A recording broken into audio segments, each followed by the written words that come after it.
पाकिस्तान जे मक़ामी तौर ते तैयार कयल नई जंगी टैंक हैदर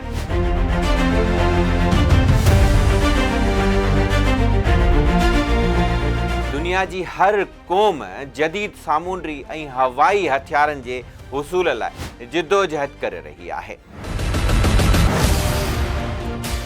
हर मुल्क वेढ़ जे नए चैलेंजनि खे मुंहुं ॾियण लाइ तैयार आहे। जेके मुल्क समुंड जी वॾी एराज़ी रखनि था उहे पंहिंजे नेवीअ जे लाइ जदीद जंगी जहाज़नि, रेडार्स ऐं आबदोज़ुनि हासिल करण जी कोशिशुनि में लॻा पिया आहिनि त साॻीअ तरह जदीद ऐं मज़बूत जंगी जहाज़ ऐं दिफ़ाई हवाई निज़ाम बि पंहिंजे फ़िज़ाई हदुनि खे महफ़ूज़ रखण लाइ ज़रूरी आहे।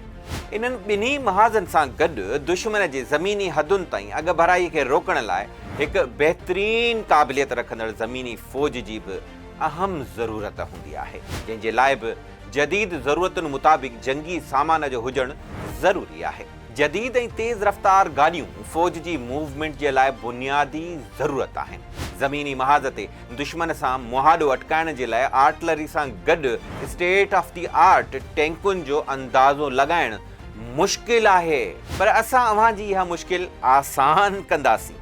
सॼी मालूमात ॾींदासीं त इहो सभु थिए कीअं थो, पर उन खां पहिरियां असांजे चैनल RFI डिजिटल जे सिंधी सर्विस खे सब्सक्राइब कयो ऐं बेल आइकॉन खे प्रेस कयो त जीअं अव्हांखे नयूं अपडेट्स मिलंदियूं रहनि। जंगी महाज़ ते दुश्मन ते ग़लबो हासिल करण में टैंकुनि जो वॾो अहम किरदारु हूंदो आहे, छाकाणि त दुनिया जूं जदीद तरीन टैंकूं दुश्मन खे सबक़ सेखारण जे लाइ सिधी ज़मीन सां गॾु पथरीले इलाइक़नि ऐं रेगिस्ताननि में बि पंहिंजो रस्तो ठाहे अॻ भराइप जारी रखंदियूं आहिनि। जदीद दौर में जंगी हालतुनि में कंहिं क़ौम जे ताक़त जो अंदाज़ो उन जी फ़ौजी सलाहियत सां ई लॻाए सघिबो आहे।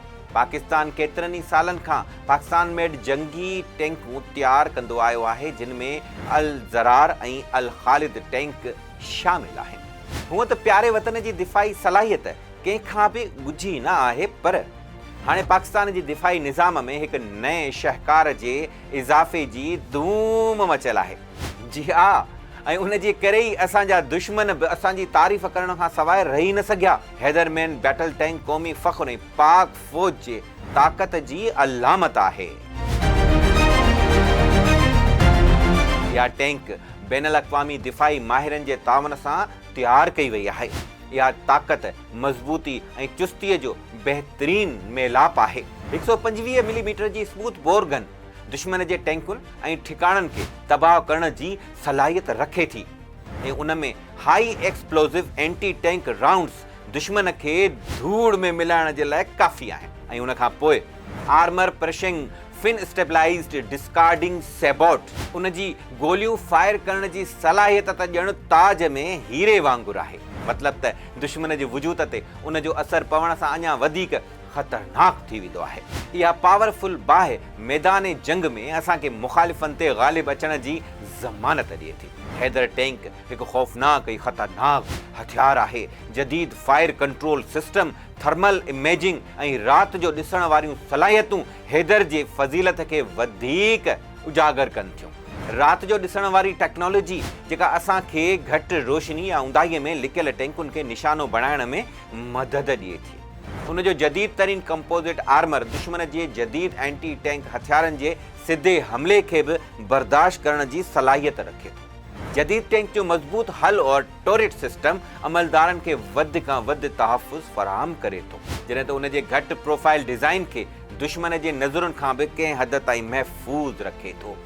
हिकु पासे टर्बो चार्ज इंजन उन खे तेज़ ऐं चुस्त बणाए थी, त ॿिए पासे जदीद मिज़ाइल लॉन्चिंग सलाहियत उन खे दुनिया जी जदीद तरीन टैंकुनि में शामिल करे थी। हैदरमैन जंगी टैंक न रुगो हिकु फ़ौजी हथियार आहे, पर पाकिस्तान जे दिफ़ाई इंजीनियरिंग जे महारत जो सबूत आहे। आलमी दिफ़ाई नुमाइश आइडियाज़ 2024 में शहपर ड्रोन जहाज़, जदीद रेडार ऐं हैदर टैंक दिफ़ाई माहिरनि जे ख़ासि ध्यान जो मर्कज़ रहिया। इहा ताक़त जी अलामत आहे जेका दुश्मन जे दिलनि खे ॾकाईंदी आहे। पाकिस्तान जे बख्तरबंद कोर में हैदरमैन जंगी टैंक जी शमूलियत पाक फ़ौज जे दिफ़ाई ऐं जारिहाणी सलाहियतुनि में हिकु वधीक इज़ाफ़ो आहे।